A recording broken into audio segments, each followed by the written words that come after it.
미국 그 산호세시에서 이제 이제 노숙자들한테 봉투 하나를 주고 쓰레기를 줍게 했습니다. 한 봉투 가득 채우면 $4를 줍니다. 그런데 여기에는 규칙이 있는데요. 내가 이렇게 모은 그 쓰레기를 다시 버려서 다시 주우면 다시는 그 사람은 일을 할 수가 없습니다. 그런데 놀라운 것은요, 그 노숙자들이 이제 그렇게 거리를 청소하는데 의외로 깨끗하게 청소하고 자기가 청소한 구역은 더 이상 더럽히지 않도록 그렇게 노력하는 겁니다. 예. 그래서 한 봉투 채우고 또 봉투 또 채우고 이렇게 해서 그 도시를 깨끗하게 유지하고 자기가 머무는 지역은 더 깨끗하게 쓰레기 하나 없도록 그렇게 살피고 그렇게 돌본다 하는 겁니다. 저는 이 이야기를 들으면서 여기서도 신앙의 중요한 원리를 우리가 찾을 수 있다는 겁니다.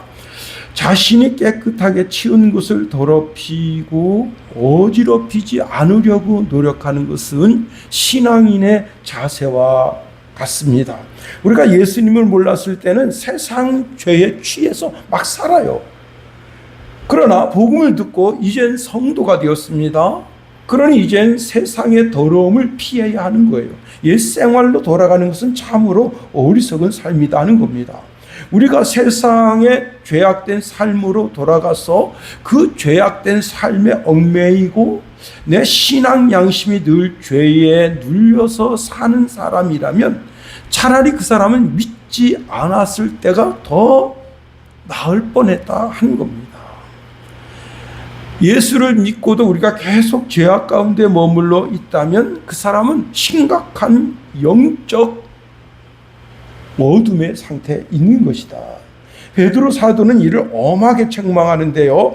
베드로후서 2장 20절 23절에 만일 그들이 우리 주 대신 구주 예수 그리스도를 알므로 세상의 더러움을 피한 후에 다시 그 중에 얽매이고 지면 그 나중 형편이 처음보다 더 심하리니 의의 도를 안 후에 받은 거룩한 명령을 저버리는 것보다 알지 못하는 것이 도리어 그들에게 나으리라. 참된 속담에 이르기를 개가 그 토하였던 것에 돌아가고 돼지가 씻었다가 더러운 구덩이에 도로 누웠다 하는 말이 그들에게 응하였다 하는 겁니다.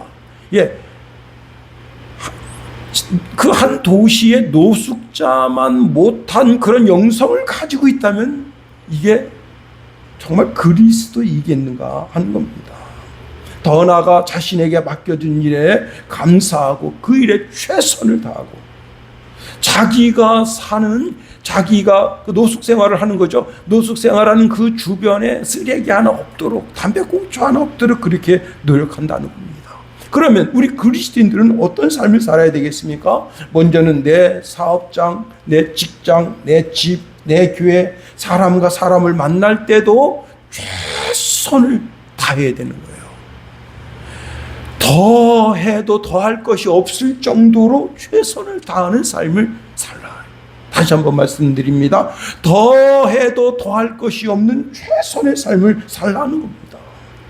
예, 우리는 늘 예수님이 우리에게 맡겨주신 일에 최선을 다해야죠.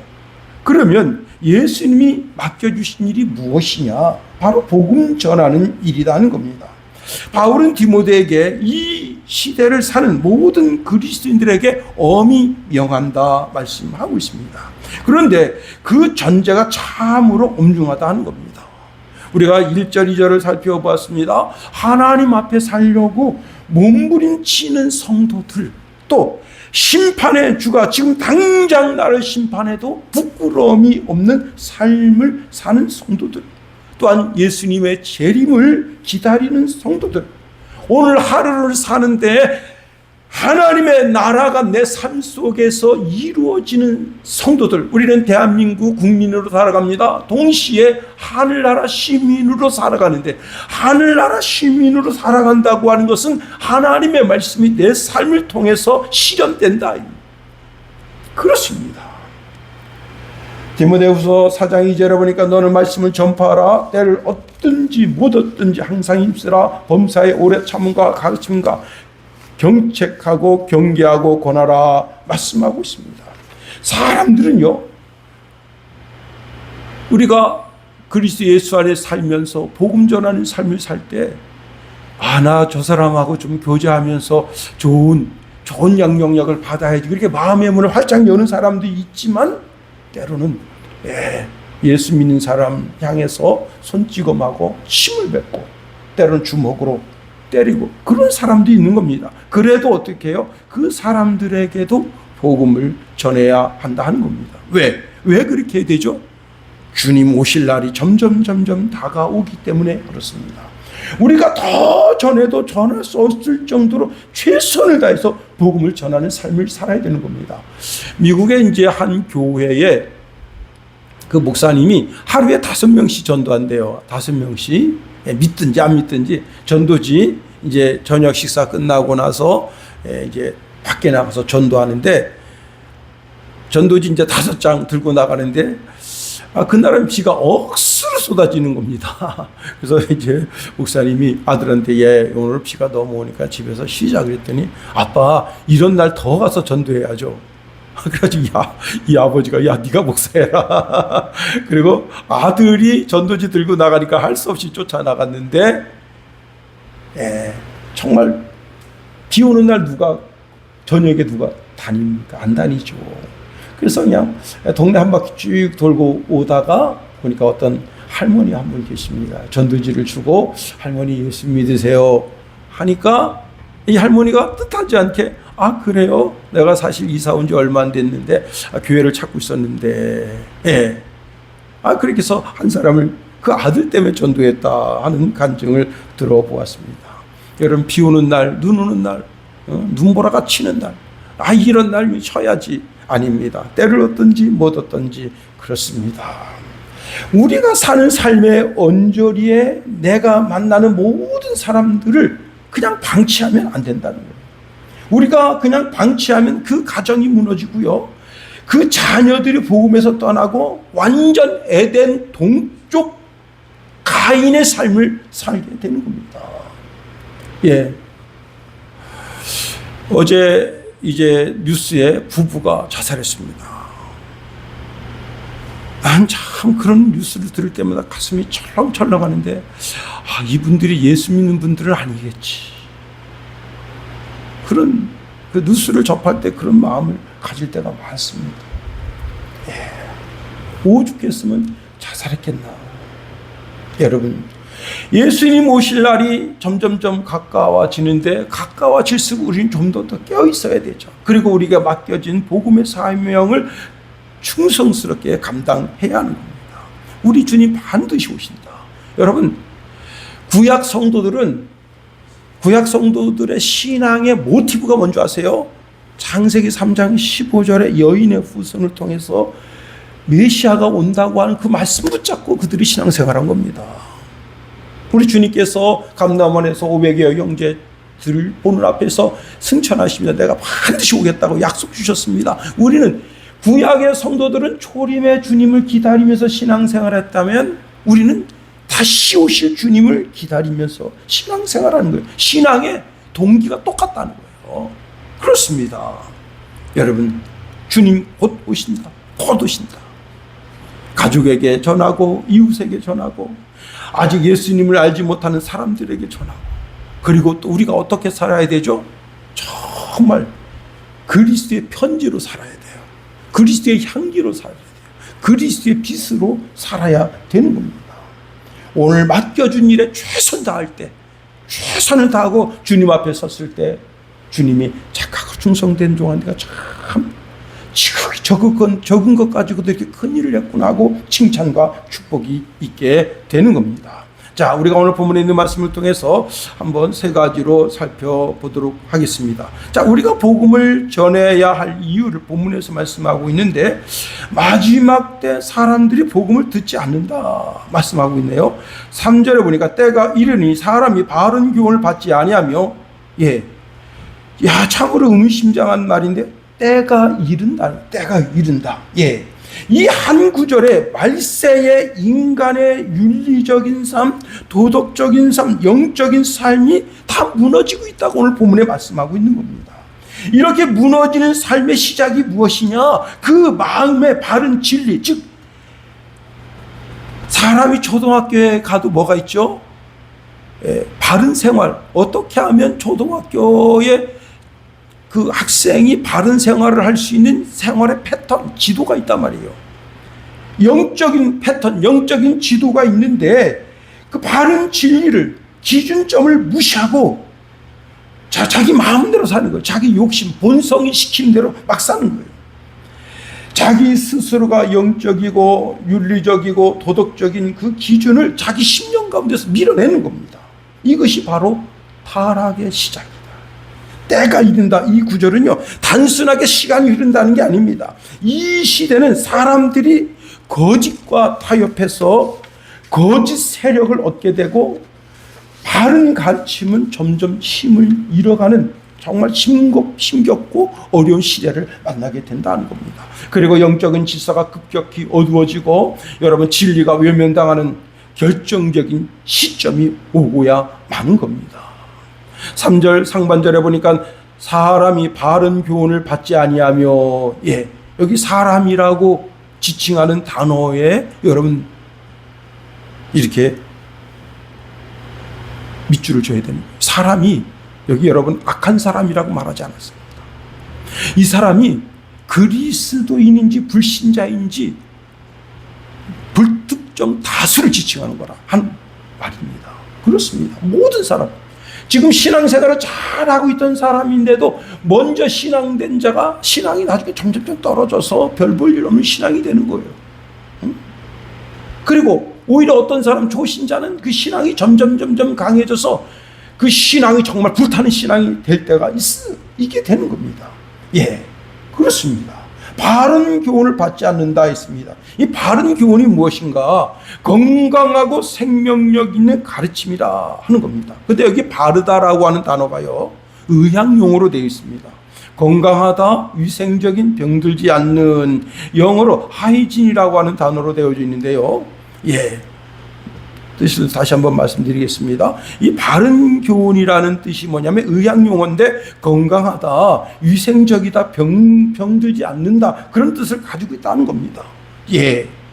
하나님의 말씀이 우리 심령 가운데 들어오면 우리가 건강한 신앙인이 되고 생명력 있는 성도가 되고 혹시 시험 들었다가도 툭툭 털어버리고 그냥 그 시험을 이기는 그런 시험이 됩니다. 근데 바른 교훈을 버리게 되면 어떻게 되는 거예요? 병든 신앙이 되는 거예요. 영적으로 생명력을 잃어가는 성도가 되는 거예요.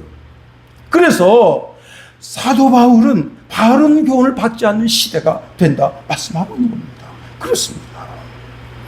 여러분, 바른 교훈이란 아프지만 영혼을 살리는 수술 도구와 같다. 그러니 바른 도구는 인간의 기분을 맞춰주는 청량 음료가 아니라 병든 부분을 도려내는 수술 도구와 같다는 겁니다. 이 바른 교훈은 나의 오만함을 치료하고 이기심과 내 심령 가운데 숨겨진 죄악을 드러나게 한다. 히브리서 4장 12절에 보니까 하나님의 말씀은 살아있다, 활력이 있다, 좌우의 날서 어떤 검보다 예리하여 혼과 영과 및 관절과 골수를 찔러 쪼개기까지 하며 또 마음의 생각과 뜻을 판단한다 말씀합니다. 이게 참 하나님의 말씀은 예리한 검이라는 거예요. 우리 심령 가운데 숨겨놓은 죄악, 그 죄악을 그 말씀이 지적하고 있다는 거예요. 너 그 죄악 버려라. 죄악의 습관을 버려라. 삶의 죄악의 습관을 버리라고 그 말씀이 우리의 심령 가운데 있는 죄악을 도려낸다는 거예요. 이게 관절과 골수를 찔려, 관절과 골수는요, 이게 그 뼈에, 이 갈비뼈에 그 골수가 붙어 있거든요. 그 쪼갤 수가 없어. 쪼개면 파괴돼서 망가지는 거예요. 그런데도 그 안에 들어있는 죄악을 도려낸다. 그렇습니다. 오직 하나님 말씀은 내 혼속에 있는 죄악을 드러낸다는 거예요. 내 영의 잘못된 죄악을 드러낸다는 거예요. 내 육체가 잘못된 죄악을 저지른 그 죄악을 찔러 쪼갠다는 거예요. 회개케 한다. 죄를 토설하게 한다. 몸부림치면서 정말 거룩하게 살려고 그렇게 나 자신을, 그래서 내 영을 살리는 거예요. 여러분, 다윗이 어떤 인간입니까? 다윗이 성군 웃기는 소리 하지 말아요. 응? 남의 철을 갖다가 강간해 가지고 애 베니까, 응? 그 장군을 갖다 최전방에 가서 여러분, 이야, 응? 맹렬하게 싸우다 죽겠습니다. 이게 뭐예요? 간음죄, 살인죄. 이거 하나님이 이 죄는요 용서치 않는 죄예요. 그런 죄를 지은 인간이 다윗이라는 인간입니다. 성군 웃긴 소리 하지 말아요. 다시 말하면 다윗이나 우리나 똑같다는 거예요. 인간의 본성이 똑같다는 거예요. 다시 말하면 다윗이 그런 죄를 졌다면 우리도 죄를 지을 수 있는 가능성이 있다 이 말이에요. 있다. 응? 믿음 좋은 베드로 보세요. 주님 앞에서, 응? 주님한테 오직하면 주님이 사탄아 내 뒤로 물러가라 그렇게 말씀하셨겠는가 하는 거예요. 모든 인간은 그 욕심의 본성 때문에 그 본성이 자기를 지배할 때 죄를 질 수밖에 없습니다. 그래 죄를 짓는 게 장땡이 아니라 어떻게 해야 되는 거죠? 빨리 그 죄를 회개하고 다시는 죄를 짓지 않도록 나 자신을 주님 앞에 세우는 거예요. 그게 중요한 거예요. 죄 안 지고 사는 인간은 없습니다. 여러분, 성철 스님이 죄 안 지려고 얼마나 몸부림쳤습니까? 그런데 그 마음속에 마음으로 짓는 죄는 이 수미산을 넘어버려. 그 참회록을 보면 참 기가 막히잖아요. 그렇습니다. 두 번째로 우리가 복음을 전해야 할 이유는요, 마지막 때 사람들이 거짓 스승을 섬긴다 하는 겁니다. 자, 인간이 자신의 삶의 절대적인 기준인 바른 교훈을 잃어버리게 되면 중립지대에 머무는 것 같지만 그렇지 않습니다. 그 기준이 완전히 자신의 개인적인 욕망, 이기심으로 채워지는데 거기에 전심전력을 다하는 거예요. 결국은 자신의 그릇된 욕망을 정당화해 줄 존재와 명분을 적극적으로 찾아 나서게 된다는 겁니다. 바른 교훈을 상실한 인간은요, 귀가 가려워. 제가 오래전에 이제 아주 나쁜 습관인데 뭐냐면 소파에 앉아가지고 면봉에다가 이제 과산수 묻혀가지고 귀를 자꾸 후비는 거예요. 근데 계속 귀가 가려워. 그래가지고 이제 이비인후과를 한번 가야 되겠다. 그런데 우리 아들이 아빠 저도 이비인후과 가려합니다 해서 같이 갔습니다. 의사 선생님한테 혼냈어요. 왜 그런 짓을 하냐. 이렇게 자꾸 면봉으로 이렇게 후벼서 이렇게 하니까 그 귀지가 안에 들어가 꽉 찼다. 그러면서 이제 치료해 주면서 다음에 또 간질간질하고 가렵고 그러면 오세요. 제가 시원하게 해드릴게요. 근데 그 이후로는 안 갔어요. 예, 귀가 가렵다. 귀가 가렵다. 그런데 그 귀를 싹 긁어줄 사람이 필요해. 예? 그 귀를. 그런데 자, 여러분, 귀를 시원하게 해주는 사람이 어떤 사람이냐면 아주 자극적인 이야기, 자기 감정을 만족시켜 줄 만한 이야기를 들려주는 사람이에요. 여기는 진리가 없어. 네? 진리가. 요즘 이제 그 신천지가 이제 이렇게 국민의힘하고 뭐 연결돼 있다, 민주당하고 연결돼 있다. 그러면서 이제 요즘 가끔 이제 신천지 된 이야기 나오는데, 여러분 신천지가 힘을 바짝 받게 됐던 그 모티브가 뭔지 알아요? 14만 4천 명이야. 14만 4천 명. 응? 나쁜 놈들이요. 왜냐? 지금 예수님 당시서부터 지금까지 예수 믿는 사람 쭉 줄을 세우면 14만 4천 명만 되겠어요? 유대인만 해도 14만 4천 명 넘어. 참 기가 막히지. 그런데 문제는 뭐냐면 그 장막 성전이 이제 부천에서 시작됐는데 처음엔 별거 아니었어요. 그런데 그 14만 4천 명 거기에 들어와야 된다고 하는 그것 때문에 그게 막 불처럼 일어나면서 14만 4천 명이 넘어버렸어. 그래가지고 지금은 어떻게 하는가 하면 11조 내는 거, 전도하는 거, 뭐 여러 가지 있는데 그 중에 또 하나가 뭐냐면 시험을 봐요. 시험 봐서 이 성적이 밑에 떨어진다? 아, 이거 너무하는 거 아니야? 그런 생각을 가지게 됩니다. 왜요? 성도들이 왜 거기에 몰입된 거죠? 자기 귀를 시원하게 해주는 것 같아. 내가 14만 4천 명에 들어간 것 같아. 제가 이제 우리 어머니 말씀드렸잖아요. 어머니가 구원파가 와가지고 당신 구원받았습니까? 그러니까 내가 교회 안 나간 지 한 4주 5주 됐는데 내가 구원에서 멀어진 것 아닌가? 당장 딱 걸린 거 아니에요. 그래가지고 그 목사님 오시면 안 되겠냐? 그래서 그 목사님 오셔가지고 당신 구원받았습니까? 그러니까 우리 어머니가 그냥 거기 콕 껴가지고 잘 들으세요. 우리가 예수 믿고 구원받는 것은 예수님을 주와 그리스도로 고백하는 그 고백 위에, 즉 영접하는 자고 그 이름을 믿는 자들에게 하나님의 자녀가 되는 권세를 주심으로 우리가 예수 믿고 구원받는 겁니다. 다른 것 없어요. 다른 그 어떤 것이 없어. 이게 아주 중요합니다. 자, 예수 믿다가 뭐 좀 혹한 거, 뭐 그냥 혹하게 마음을 막 끌리게 하는 뭔가 있는 것 같이 있는 것, 그걸 조심하라 말이에요. 그걸. 그렇습니다. 여러분, 오직 하나님 말씀만이 살아서 움직이며 나의 죄, 나의 오만함, 나의 거만함을 지적하고 그 죄악에서 나를 멀어지게 나를 만들어 갑니다.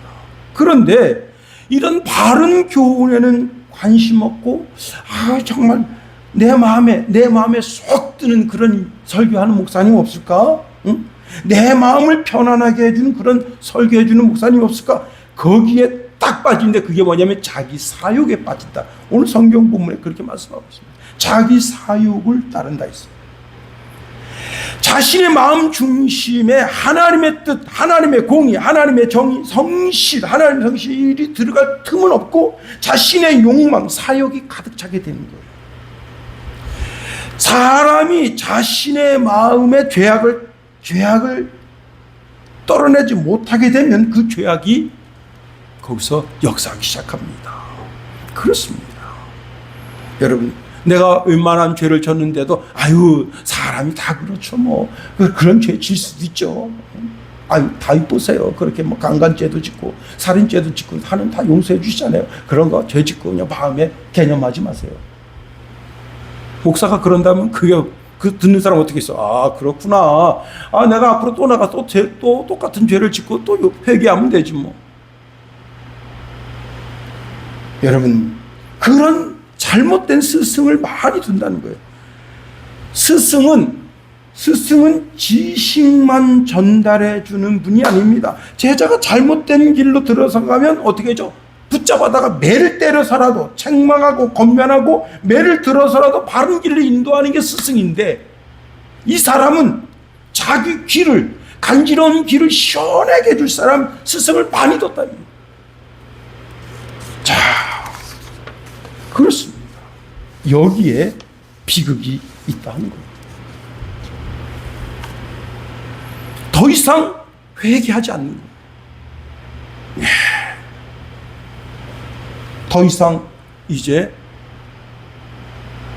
자기 심령을 돌이키지 않습니다. 자, 이렇게 된 게 뭐가 된 거예요?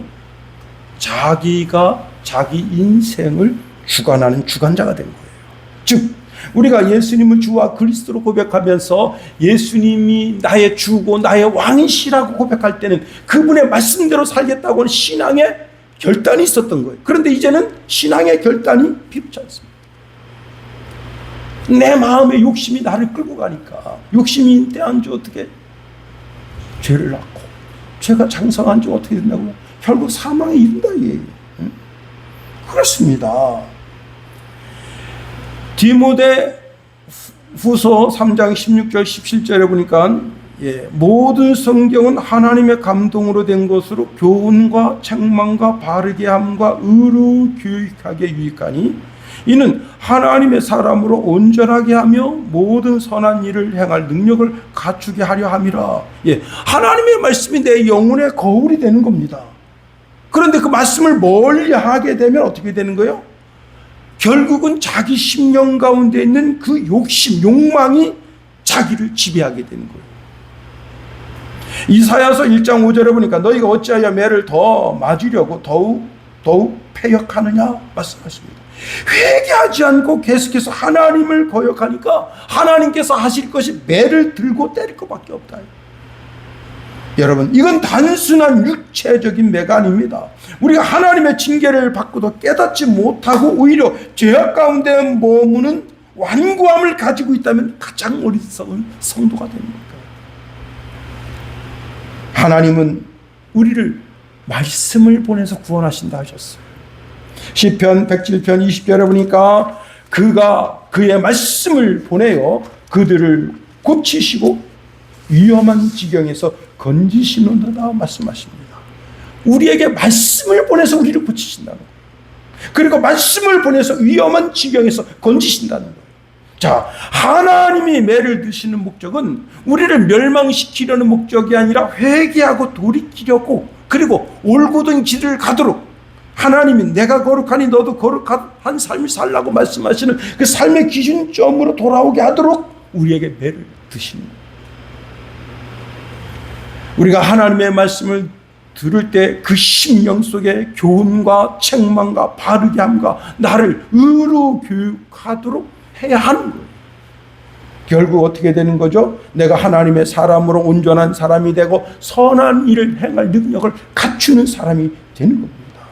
그 사람이 마지막 주님 재림하실 때 그때 부끄럼 없이 그 앞에 서는 거예요. 세 번째로 우리가 복음을 전해야 할 이유는 뭐냐면 사람들이 허탄한 이야기를 쫓는다 말씀하고 있습니다.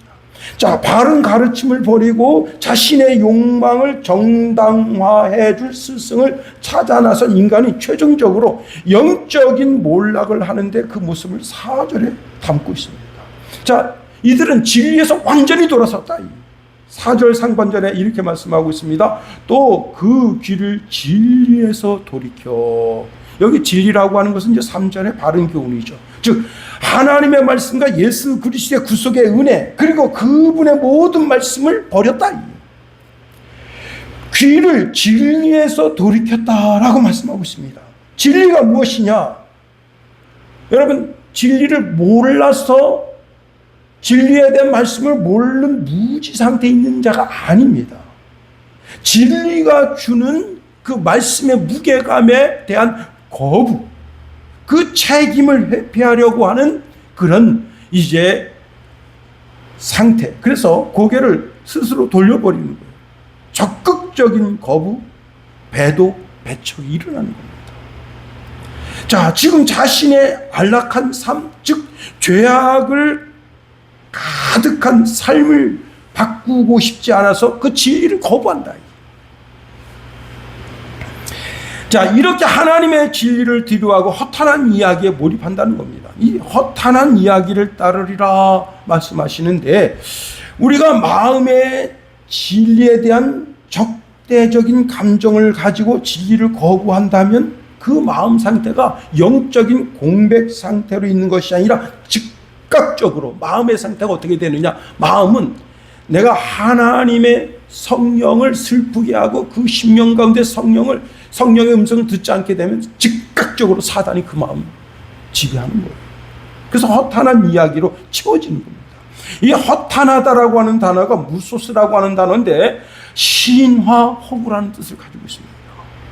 실체나 생명이 없는 꾸며낸 이야기, 인간의 입맛에 맞게 변질된 달콤한 가짜 가르침, 이게 사전적 의미예요. 그렇습니다. 디모데전서 1장 3절 4절을 보니까 내가 마게도냐로 갈 때에 너를 권하여 에베소에 머물라 한 것은 어떤 사람들을 명하여 다른 교훈을 가르치지 말며 신하와 끝없는 족보에 몰두하지 말게 하려 함이라. 이런 것은 너희 안에 있는 하나님의 경륜을 이름보다 도리어 변론을 내는 것이라. 자, 사도 바울이 지금 디모데 목사를 너 거기 머물러 있으라. 왜 그러느냐? 거기 지금 허탄한 변론, 허탄한 이야기를 가지고 거기서 자꾸 일어나고 있어. 그 다음에 족보 이야기, 끝없는 족보 이야기를 가지고 계속 거기서 그런데 거기 지금 하나님의 말씀으로 무장된 목사가 거기 있습니다. 그럼 어떡하 되죠? 그 사람이 눈치를 보는 거예요. 목사님 눈치를 보는 거야. 왜? 그 디모데 목사는 하나님의 바른 교훈을 가지고 있는 사람이란 말이에요. 그런데도 에베소 교회는요, 에베소 교회의 다른 교훈, 끝없는 족보 이야기, 신화 이야기, 이게 꽉 차 있어요. 디모데전서 4장 7절 말씀에도 보면 망령되고 허탄한 신화를 버리고 경건에 이르도록 내 자신을 연단하라 말씀하고 있습니다. 자, 허탄한 신화나 끝없는 족보 이야기, 그리고 자신의 감정을 위로받기 위한 탐욕, 이런 이기심이 꽉 찬 성도가 그 성도들 가운데 있습니다. 그런데 그 성도를 향해서 괜찮아요, 괜찮아, 그 정도는 뭐, 그러면 그 영혼이 치유받기가 쉽지 않다는 겁니다. 진정한 그리스도인은 허탄한 변론을 하는데 세월을 사용해서는 안 되는 겁니다. 시간을 아껴서 하나님의 구원의 경륜이 내 삶에 정확하게 이루어지도록 해야 되는 겁니다. 우리는 정결한 마음과 선한 양심과 거짓 없는 믿음으로 사랑을 이루기 위해서 힘써야 되는 거예요. 왜냐하면 사랑은 율법의 완성으로서 하나님이 요구하시는 새 계명이기 때문에 그렇습니다. 우리가 이 땅에서 할 일이 참 많습니다. 많은 말을 하고 많은 업적을 남기고 많은 것을 소유하고 싶어하는 것이 인간이다. 그런데 하나님 앞에 섰을 때 남는 것이 무엇이냐? 사랑으로 행한 것뿐이다. 사랑 없이 행한 것은 아무리 크고 화려해 보여도 하나님 앞에서는 아무것도 아닌 거예요. 여러분, 우리가 우리의 삶을 되돌아봐야 됩니다. 내가 무엇을 얼마나 많이 했는가 보다 그것을 사랑으로 했는가 물어봐야 하는 겁니다. 결국 사랑으로 행한 것만 영원히 남기 때문입니다. 우리는 예수님의 재림을 신앙으로 고백하는 자들이다. 그리고 여러분, 우리가 디모데 후서 4장 1절, 2절, 3절, 4절 쑥 살펴보면서 그 특별히 1절에 주님이 다시 오실 것을 사도 바울이 이야기하면서 엄히 명령하고 있다는 사실을 알아야 됩니다. 주님이 다시 오시는 날 우리가 자랑할 것이 얼마나 많이 있느냐, 그게 그렇게 중요한 것이 아니라 내가 얼마나 주님의 사랑의 마음을 가지고 우리가 행위를 이루어 갔는가, 얼마나 많은 영혼들을 사랑하고 그 영혼들을 하나님께로 인도하기 위하여 애쓰고 정말 그 영혼들을 위해서 우리가 수고하며 헌신했는가, 그것을 주님이 보기를 원하신다. 이제 말씀을 마칩니다.